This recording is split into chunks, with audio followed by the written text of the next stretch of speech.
Yeah, quite a lot of movement in Sky Bet League 2 over the weekend. This is Not the Top 20 podcast recap of it, sponsored by Sky Bet and the Sky Bet EFL Building Foundations Fund. George, the winners of the weekend towards the top were MK Dons beating Harrogate 4-1 and moving into second spot.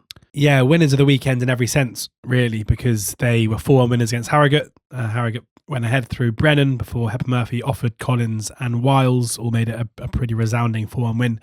But also because the teams around them basically all dropped points apart from Notts County. It feels to me like this is maybe the weekend where it went from being like, it's probably going to be Bromley and then two others to like, maybe it's going to be MK Dons. Bromley's, as we'll talk about in a second, their form kind of continues to stutter a little bit.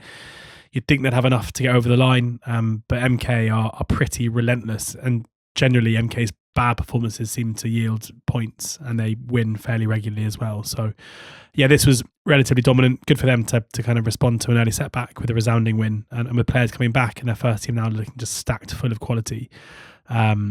They are pretty ominous, I would say, in second spot with 5 points behind Bromley, but with a game in hand. Yeah, Paul Warne afterwards was very complimentary about Harrogate. He just kept saying, like, all week I've been telling the players, don't look at the league position. Harrogate are a really good team and they were really good here at 0-0 and they took the lead as well. And so I think he was just pretty pleased, particularly with that injury time goal in the first half that made it 2-1 heading into halftime. And pulling clear Aaron Collins, Ben Wiles scoring in the second half just shows the strength of squad. He also described Ben Wiles as he's been like a son for me, which I kind of assumed because he's the one that kind of launched Wiles' career and he's brought him back here when Wiles has had a tough few years with Huddersfield. It's just nice to hear. Yeah. Not shying away from it. No. I really love Ben Wiles. It's like a son. Why not? It's also funny because he has got a son who is trying to forge a career in professional football, Mackenzie Warne. He's like a Ben Wiles to him. Mackenzie, you're like Ben Wiles to me. Currently playing. He'd be like, great, it means I'm a good player. Perfect. Currently playing for Maltby. Why not? Why not? Indeed. 5 points ahead of MK Dons are Bromley. They drew at Grimsby Town. It's a pretty good result, you have to say, for Bromley. Yeah. And they are, what are they? 18 games unbeaten. But a lot of draws in there, as you alluded to. In terms of the game, Grimsby started really, really strong, but Bromley took the lead. Long ball forward, ball fell to La Cabamba. Yeah. And he finished very, very nicely, but it was 1-1 immediately. Charles Vernham scoring a penalty to equalise. Now, in the second half, both keepers, both called Smith, both made some big saves to keep the score as it is, the Glovesmiths. And it means that Bromley just keep not losing. 18, as I mentioned, one defeat in 23 now. That's half a season of football where they've only lost once. But also, because they've drawn 5 of their last 6, it's only 8 points in that 6-game period. So two things are true. They are pretty much unbeatable, but the chasing pack will keep getting closer to them and eventually take over them if their form over the last 6, which is 1.3 ppg, continues. Now, they are fortunate because they've got quite a friendly fixture list for the rest of the month. Bristol Rovers at home, Newport away, Colchester at home, and then Barrow away. So big couple of weeks for Bromley. I still personally believe in them. I still think they're the likely winners of the division, but certainly work to do. Grimsby, well, they're in the playoffs with this point, and that's pretty damn exciting. Michael on the squad, who's a Grimsby fan, said, or at least wanted to make the point, that on Boxing Day, Grimsby were 16th, which you probably knew because I think you spent Boxing Day at your in-laws, who are Grimsby Town fans. Well, I spent Boxing Day at BBC Radio Humberside, but I was up there, yeah. And everyone was a bit doom and gloom. They said, we've had this nice cup run, but what about the league form? And was it Oldham where they were going to draw both home games over the Christmas period, both 0-0, and then last minute scored a winner against Oldham, I think it was, and that started everything. Yeah, they had a record of 7 wins, 7 draws, 8 defeats, so they'd lost more than they'd won on Boxing Day. They had 28 points from 22. They've doubled that points tally in the last 13 games, and they're now 7th. And they play Oldham this weekend. We go full circle. Oldham themselves in very good form, as you'll tell me in a second. There was another 1-1 draw at the top. Cambridge at Accrington, going behind through Faz Rawson. Second phase of a set piece, attacked across nicely and put Aki ahead. Love that you call him Faz. Faz Rawson. Big Faz Rawson? Yeah. Big Faz. Who do I call Faz? The Oxford United first team coach, Derek Fazakali. Yeah, I think he's now just Faz. His role is just to kind of be there. But yes. I like how you've got 2 coaches who are just immovable. Craig Shaw and Faz. Chris Hackett. And how long's he been? How many managers' tenures has he had? Quite a few. Is he not quite? He was kind of promoted. He's a novice compared to them, isn't he? Yeah, maybe. Yeah. Anyway, Cambridge 1-1 at Aki, coming from behind. they played some really nice football. Like, I've made my peace with the fact that I got Cambridge all wrong. I was late to the party. No one likes to be late to the party, or at least I don't. You like to leave parties early. I'd like to be early to the party, leave the party early. When it comes to Cambridge, I think this is like the best football I've seen them play this season. Ben Knight rolling inside into the number 10 position, moving it, getting it back. Really, really, really excited by how well he's playing and continuing to develop. And they did get an equaliser, a Corey Smith cross, an Apparay header, 1-1 draw. Yeah, a big equaliser for them. And I think certainly deserved. They were pretty good in this game, and they are currently third level on points with MK, 5 back from Bromley, and only 1 above Notts County, who got a big win from behind against Walsall in a game which, on the betting show, I described as, this feels to me like first goal wins it, Robbie. Me and Walsall and that silly betting show, just every single time. If you ever hear me talk about Walsall on the betting show, just do whatever the opposite is of what I say, because it's been 2 seasons now. I mean, I feel for Walsall fans because, again, here, they're pretty good. Like, first half, they're the better team. They got their rewards. Brilliant play from Daniel Carney to set up Presley to finish 1-on-1. They looked relatively comfortable during the second half. And then, as seems to happen to Walsall quite often, a player scores probably the best goal of his career up to now. An unbelievable hit from Norburn to make it 1-1. And then the pressure is piled on by Notts County. And Jody Jones pops up with a back post header to cause absolute limbs. Absolute limbs. Have you not seen it? No, it was, but I want you to describe it. Okay, it was good. I mean, he's on a yellow card as well, which I think you can kind of see him thinking like, should I do this? Should I do this? Yeah, I'm going to do it. And he runs into the corner and jumps into the crowd. Wasn't shown a second yellow. I'll leave that up to you if you care about that stuff. Yeah, I mean, a amazing finish, a huge win for Notts County. Yet another just frankly absurd. Like, normally when you make a deal with the devil, you get something out of it. I don't know what Walsall got out of this deal they made with the devil. Like, I don't understand. Didn't they win like 12 games in a row? But was that worth it? I don't know. It was good. It was. I mean, it was good. Yeah. But like, basically, since they didn't get the payoff, they didn't get the climax. It's been like 13 months now of just like being smashed in the face over and over again. Yeah. And then every so often you get kissed, and then after the kiss you get an even harder smack in the face. Yeah. Like, it's just unbelievable what their fans are having to go through. It's not a very happy place. It's got to the stage now I kind of look at my phone kind of hoping we might see some news about Matt Sadler leaving Walsall, just because I think for his sake and the fans' sake and everyone's sake, a new start would be better. But it feels like the owners are staying pretty firm at the moment. Still 3 points off the, if they'd held on to that lead, they'd have been outside the playoffs on goal difference only. So like, they're still in it. But you know what's going to happen? They'll probably win 5 games in a row, get in there, and then they'll lose in the last minute on final day and then drop out of the playoffs. Away at Bromley on final day. It'll be the goal that secures the title for Bromley. But massive for Notts County, with Cambridge dropping points, with Bromley dropping points, because Bromley are very much in shooting distance for Notts County as well, to turn around a 1-0 deficit to win a game 2-1, put in a really good, a pretty poor display for an hour, but then turn it on when it really mattered. Real bit of quality, as I say, from Norburn for the goal to get them back into it. So yeah, that feels significant. Just quite a lot of good teams in League Two, aren't there? Yeah. Like this big chunk, this chunky mouthful of teams that we've got. Chunky mouthful. I find myself looking into, you look back at an extended period of time and you realise that they've really kept each other going and kept each other honest, and that's why we're going to have what I think is going to be like the highest points total for automatic promotion for quite a long time in a league where it can sometimes be quite low. Yeah. If you look at you go back to the start of November, so that's 4 full months. Notts have got 40 points from 21 games, so just under 2 ppg, 12 wins. They've conceded only 19, so less than a goal a game. They've scored a lot less than MK, Cambridge and Bromley, but they're still a very effective team. They've won 8 of their last 11. Excellent team in the shout for autos. MK, 41 points from that same period, 21 games, 40 goals scored. That's the most in the league. Still conceding less than a goal a game, 20 goals in 21. Cambridge, 44 points, well over 2 ppg, 12 wins, only 1 defeat, 34 goals and only 13 conceded in 21 games. And then Bromley, of course, 49 points from their last 22. As I said earlier, they're unbeaten, or they've only lost 1 rather in their last 23. So it's a good time to be a lover of the 4th tier. Always a good time to be a lover. And Swindon might be wondering, I wish we were part of this. discussion, but they're not quite because they're leaking a little bit, Swindon. It's only 1 win in their last 5, and that was at Barnet. They drew at Crawley in quite traumatic circumstances because having been behind, Claudio Lolos putting Crawley ahead. Aaron Drinan then scored a penalty to equalise. Drinan hit the post from close range. There was a lot of Swindon pressure, and they got the goal to put them ahead. Billy Bodin. And there were some real scenes, not quite Notts County levels, but not far off.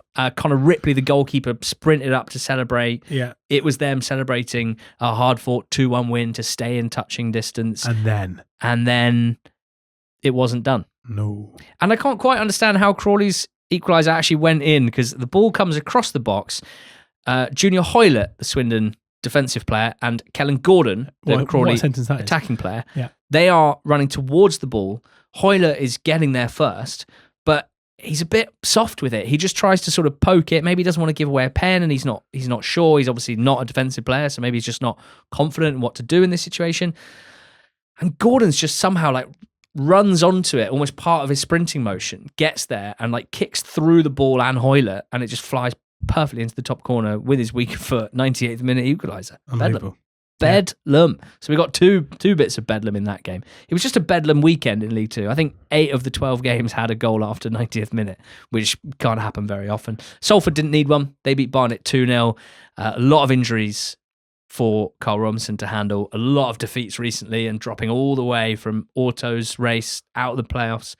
But they handled this really, really well. Impressive performance. Good win. George Grant finding Longello at the back post to put them ahead, and then Graydon down the right, crossing for Stockton at the back post. Really nice from Stockton to lay it off first time to Matt Butcher to slam home for 2-0. Both goals in the first half. Just a good, solid 2-0 home win. We love 2-0 home wins. Big performance, big statement. Back into 6th now, Salford. Not done yet, but there is quite a big gap now between Swindon in 5th and Salford in 6th of 5 points, and then no gap at all really from Salford in 6th down to Colchester in 12th. That's 7 teams separated by 6 points. Chesterfield hosted Shrewsbury. They lost 3-2 in remarkable circumstances. Yeah, we'll get on to the positive Shrewsbury side in a second, but this is pretty disastrous for Chesterfield. They fall out of the top 7 off the back of this result at home. And yet, of course, Shrewsbury have been impressive recently and have been better. But for Chesterfield to take the lead in this game and then be put back to 2-1, and then Pearce scoring a brilliant free kick with 5 or so minutes to go, and then to lose the game, I think Paul Cook will be incredibly frustrated that these are points that are dropped. However, for Shrewsbury, this is so positive. They were 130 with Sky Bet to win this game. That was the biggest price across the boards on Saturday, and that means that they are this week's Sky Bet surprise. And what has been going on at Shrewsbury, because since the appointment of new manager Cowan and his new coaching staff, including Shrewsbury legend Dave Edwards, things have been much improved. We've seen 5 wins in a row, I should say, in the league, followed by the defeat against Walsall, then bouncing back to victory here. This was a case of a couple of really good set pieces, and in particular, on-loan striker Trey Samuel Ogunsuyi with the first, a really good header rising highest and heading into the top corner before his second goal, which is just a lesson in persistence, really. A 19-year-old kid who's hasn't made very many senior appearances, pressing and chasing down the Chesterfield keeper Hemming and basically tackling him on the goal line to score the goal to make it 2-1. They were pegged back by Pearce in that free kick, but Sam Stubbs, so dangerous from set pieces with a really good looping header that found the far corner. 2 goals from set pieces, but that's been important for Shrewsbury under the new management team, and should be important when you've got players like Anderson, like Boyle and like Stubbs in your team, maximising their aerial prowess and ensuring that you create chances from those opportunities is going to be important to them. Interesting to think that, when Appleton was sacked and when the new management team were brought in, Shrewsbury seemed in actual danger of losing their EFL status. However, now in 17th position with 41 points, they are 13 points clear of the drop zone. An incredible job done by the new management team, and crucially, it means that Shrewsbury Town fans can look ahead to the rest of this season and look ahead to next season with real positivity. So a brilliant appointment, a brilliant performance here, and this week's Sky Bet surprise, Shrewsbury Town. Chesterfield just struggling to put together a run. They've only won 4 of their last 14 in the league. Not many defeats in there either. 4 defeats and then 6 draws. But every time they've won, they failed to win the next game. They're such a tough team to get your head around. They go to Notts County this weekend. It might be the fixture of the weekend in League Two. I'm pretty excited about that one. Elsewhere in League Two, Crewe didn't do themselves any favour in their own bid for a playoff spot. They lost at Bristol Rovers. They were 1-0 up. First half, loose ball in the box. Pond, shot saved, comes back, hits him, goes in. Thanks very much. 1-0 Crewe, Alex. And that was the best chance of the first half. Bristol Rovers not showing much. Steve Evans, as always, post-match, plenty of quotables there, including a lot of third-person stuff like, that was not how I expected Steve Evans' team to play. And I took some paint off the walls at halftime for only the second and third time since I've been here. But that is not how Steve Evans' team plays. Steve Evans football. And to be fair to him, he sorted it because triple sub at halftime. De Havilland, Lee, Caven on, Akam Rich, Thompson Sommers, Harrison off, and they're much better in the second half. More and more pressure being cranked up, and eventually a cross from the right from Senior. Fantastic run from deep from Tommy Lee. He is a good box crasher. He is a good aerial goal threat. He has not had an easy time of it in the last couple of seasons. But what a big contribution, because you've got Quigley. A lot of people raise their eyebrows, I think it's fair to say, at Rovers' signing of Quigley. There's something about how clear Steve Evans was about Quigley being the perfect striker for him and his system, particularly because he's very, very good aerially, doesn't have a very good goal-scoring record. But Evans, and I kind of like this because I kind of agree with it, is like, I'm not signing a striker for his goal-scoring record. I'm signing him because I want to play in a certain way. And I think he is going to make that work better than anyone else at the top of the pitch, and therefore the team will score goals because of Joe Quigley, even if Joe Quigley doesn't score goals. I rate it. Quigley was big here. He's occupying the defenders. Lee has the run from deep and heads home. I think it's worth pointing out Quigley there. And then the ball's pumped in. It's not cleared by Crewe, and Tommy Lee smashes home for just bedlam at Bristol Rovers. I've said it however many times over the 10 years we've been doing this pod.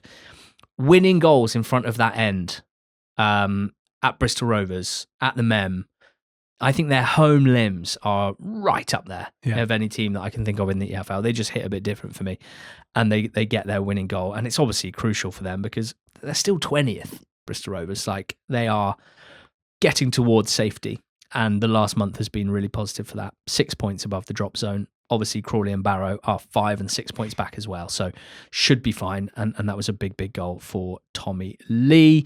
Tranmere 1, Oldham 3. I think I turned my nose up at you suggesting Oldham was still in with a shout at the playoffs. You absolutely, I think you physically, your whole face moved upwards, I almost threw up. Yeah. And now, what do you think I'm throwing up at the memory because I'm an idiot. Yes. Oldham are damn good. Thank you. Tranmere, really bad. Tranmere sacked Andy Crosby in the week. So he is no more, and no longer the manager. No longer the manager. Yeah, he's fine. I hope he's okay. He's fine. So yeah, any hopes that Tranmere fans had that just by sacking the manager, you get a bounce?